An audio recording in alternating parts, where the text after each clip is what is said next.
Tell me pretty lies, look me in the face, tell me that you love me, even if it's fake. If you work in technology or finance, or invest money in stocks or bonds, chances are you've heard the term fintech. But what is fintech?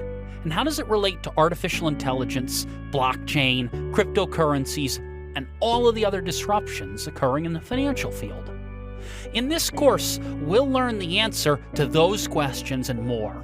I'll help you understand how you can start applying AI through tools like Excel, value cryptocurrencies using financial models, and build your own robo-advising tool to make investment recommendations, and much more. I'm Dr. Michael McDonald.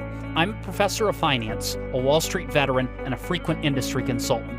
If you're ready to learn how to use the innovations of fintech to make yourself a more informed and successful employee or investor, then let's get started.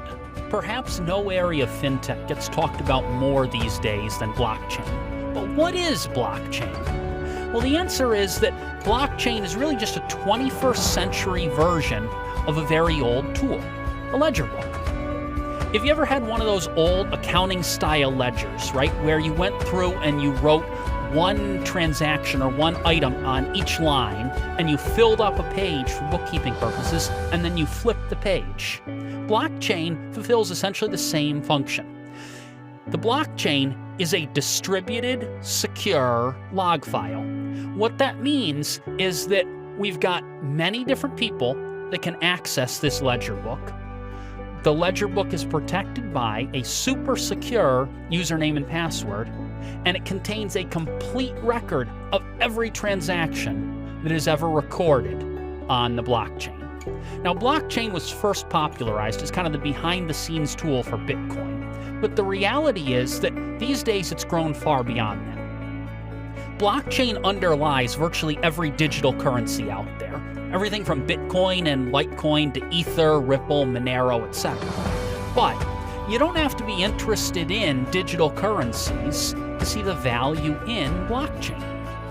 Even if you think that Bitcoin, as an example, is silly and it doesn't have a future, blockchain is still potentially very useful because blockchain enables any sort of asset transfer. So if you're buying a house, as an example, you have to go through and do things like a title search and a survey and a homeowner's inspection and everything else. The process of closing on a house takes months because of that. Blockchain can speed that process up. Essentially, any asset transfer, from the electrical grid to stock and bond trading, could in principle be done on a blockchain. So blockchain, in essence, is similar to something like Wikipedia.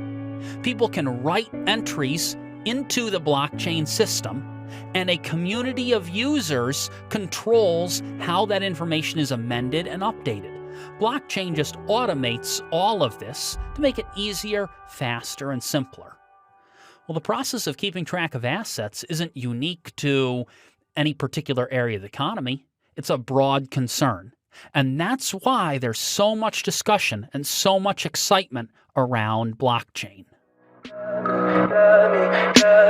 Tell me pretty lies, look me in the face, tell me that you love me, even if